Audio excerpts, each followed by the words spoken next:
Más noticias, la crisis ha disparado el robo de cobre y resulta difícil frenar a los ladrones. En Valencia se ha probado un sistema pionero. Consiste en rociar con un spray los cables para identificarlos y poder alertar a la policía. Es lo último para evitar el robo de cobre. Rocían con este producto los cables del alumbrado público y al pasar esta linterna de luz ultravioleta descubrimos un intenso color azul.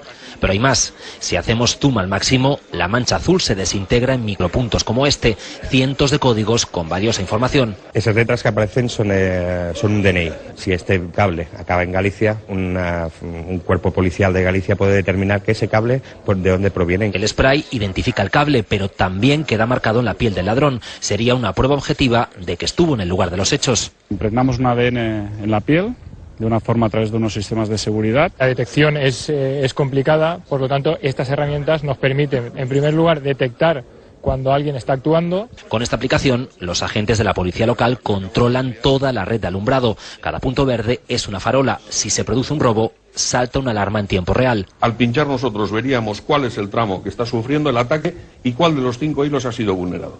Las empresas de compraventa de chatarra ven positivo poder identificar el cobre de dudosa procedencia. Solo en la ciudad de Valencia el robo de este metal provocó 200.000 euros de pérdidas en 2012.